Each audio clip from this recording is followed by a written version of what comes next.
Alrighty, welcome back, everyone. We just talked about some of the D linemen and linebackers to watch throughout this week at the Combine in Indianapolis. And now it's time for one of my favorite segments, Top 10 Tuesdays. We will have some returning quarterbacks for 2024. This is a very contentious topic, tons of people giving their take on this, but I have mine, so I figured I would share that with you all. And let's start right at the top with one that I think a lot of people have kind of come around on. Excuse me, apologize for that.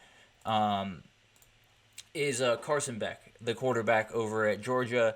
He had a remarkable last year. He went 72.4 completion percentage, almost 4,000 yards passing, 26 touchdowns, 4 picks. So this dude is mistake free in a lot of different ways. This dude makes every single play, makes every single smart play, and he's one of the better throwers of the football I've seen since Burrow. I think he's right up there with C.J. Stroud in terms of anticipation, putting the ball exactly where it needs to go, and just kind of going through all of the reads he needs to in a very, very quick manner. And I think one of the big things for him in this upcoming year is him and offensive coordinator Mike Bobo are pretty much in lockstep at this point. They fully understand not only what makes Carson Beck as good as he is, but also what Mike Bobo likes to call and what kind of looks he likes to get into and different stuff like that. So I think that is a huge part of being a successful quarterback, right? Having a play caller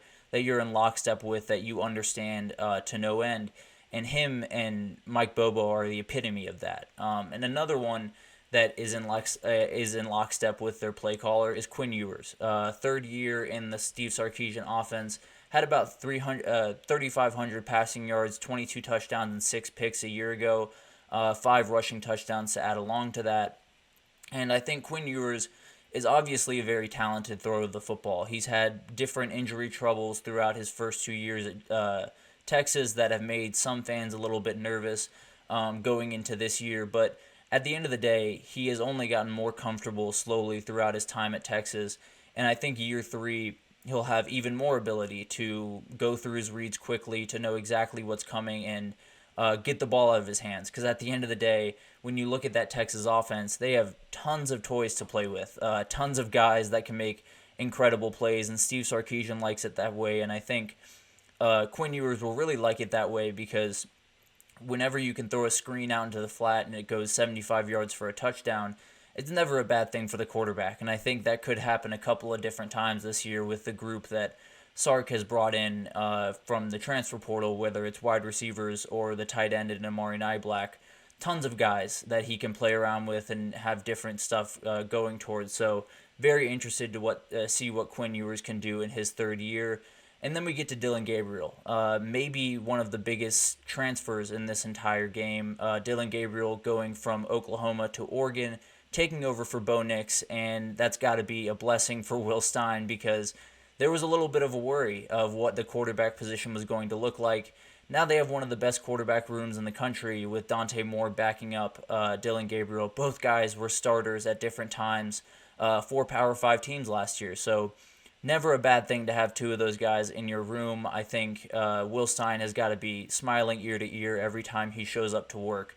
But Dillon Gabriel is one of the smarter, more experienced quarterbacks on this list, obviously.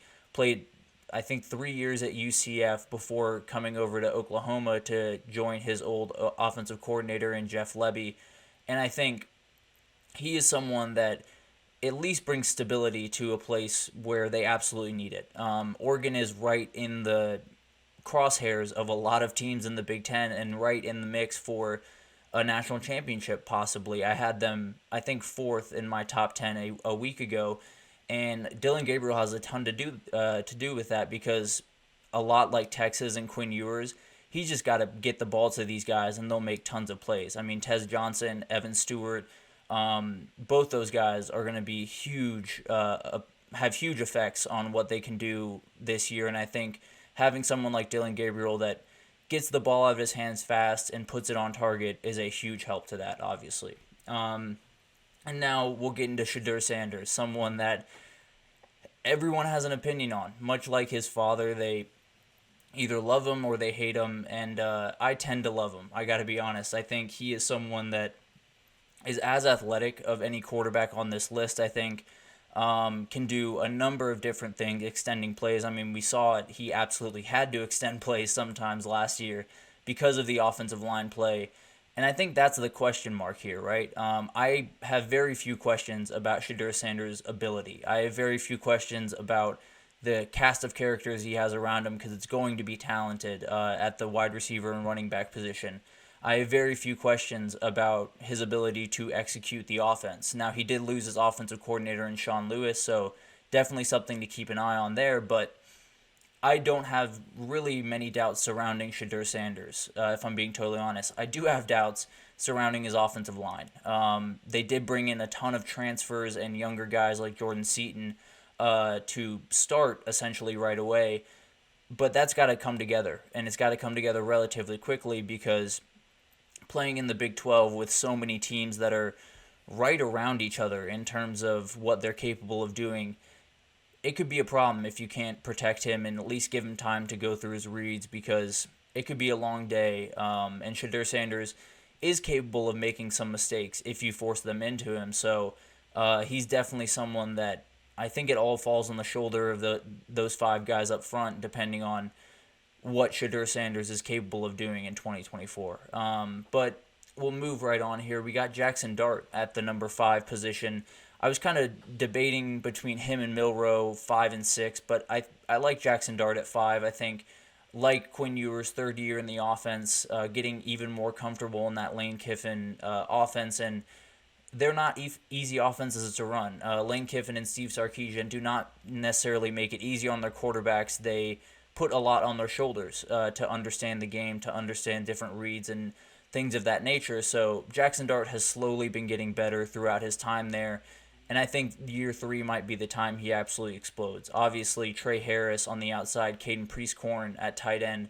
Both those guys are going to have huge years, and Jackson Dart should be at the center of all of this and should be right up there with some of the best quarterbacks in the SEC. I have him third here, so definitely tons of really good talent in the SEC at quarterback, but I think Jackson Dart is right up there with him. And then Jalen Milroe, a guy that definitely could have been higher on this list, but I figure 6 is right around the right spot. I am a little bit interested to see what happens with him and Nick Sheridan because a lot of Jalen Milroe's success falls on Nick Sheridan's shoulders, right?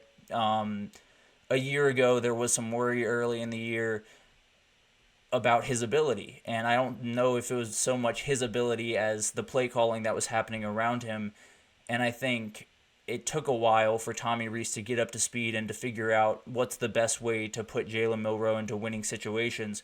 And he officially figured that out, and then he burst onto the scene and makes tons of plays down the stretch of last season. But I don't think he's hit his ceiling yet. I think he's still capable of playing even better football, but Nick Sheridan's going to be a huge part of making that work. And the offensive line that has a lot of new faces, and Parker Brailsworth, and I believe one more kid from Washington that I'm blanking on the name right now, but all of this stuff is going to come into play. There's tons of stuff moving around Alabama. Jalen Milroe is a sticking point that they're comfortable with, and they got to hope that he is able to continue to grow because the SEC is not getting any easier, especially from the quarterback position. So it's going to be an interesting year for him and the new era there in Alabama, but he holds all the cards essentially in this new era of Alabama football. But we'll get into some interesting picks now, I think. Cam Ward I have at 7, and I know there are a lot of people that would call me crazy for that. I think he has as much ability as most of the guys on this list. I think he just happened to play in Pullman, Washington, and there's no disrespect to the Cougars. Absolutely rooting for you guys throughout the year, but at the end of the day, it is a different ball game, right? So I think when he gets to Miami, when he has the offensive line in front of him that he's going to have, when he has the running game that he's going to have, I think he's going to excel. I think he's one of the most important players in the entire ACC this year because Miami is one of the most important teams, a huge mystery team in that conference. So I think he could have as big of effect on ACC and college football as anyone in the country this year. but we'll keep it rolling here. We got Brady Cook in the 8th spot. Super experienced and smart, kind of what I was talking about with Dylan Gabriel. Fully understands the offense, has Luther Burden right next to him, which helps a ton. But this guy just makes tons of right plays, which is obviously the ultimate goal in this game. So he is someone I just feel good about every single week going out there and putting up a really good performance. Another guy I feel really good about doing that is Grayson McCall. Tons of football under this guy's belt, like Dylan Gabriel, like Brady Cook. Tons of football behind him at Coastal Carolina. Is now at NC State and part of the Wolfpack. So he is someone that has tons of ability, has tons of talent, is now taking it to the next level, and you better hope that his best football is still in front of him, because he's going to have to play even better at this next level than he did while at Coastal Carolina, and he played really, really good football while at Coastal Carolina. So he's definitely someone I'm watching throughout the year. I think he could put NC State right in the mix for the ACC. And then Noah Fafita, the guy that decided he was going to stay put in a world where not a lot of guys stay put. He decided he was going to stick it out with Arizona and with Brett Brennan as the new head coach there, and I'm very excited to see him this year. Newly hired offensive coordinator Dino Babers will have to, get that rolling as quickly as possible, but I have full faith in him to do that. And then Tatori McMillan right next to him.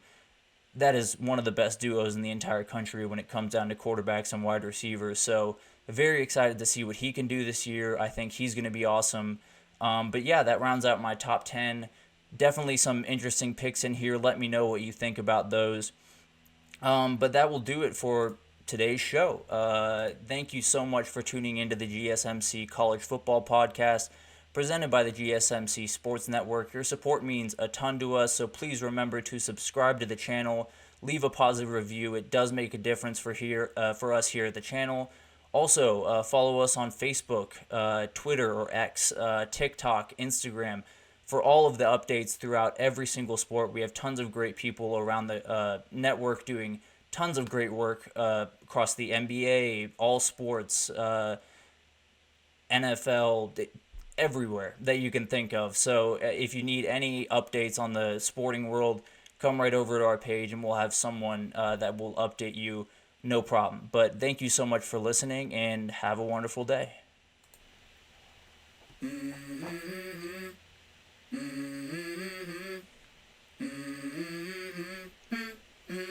Let's go. I wake up to a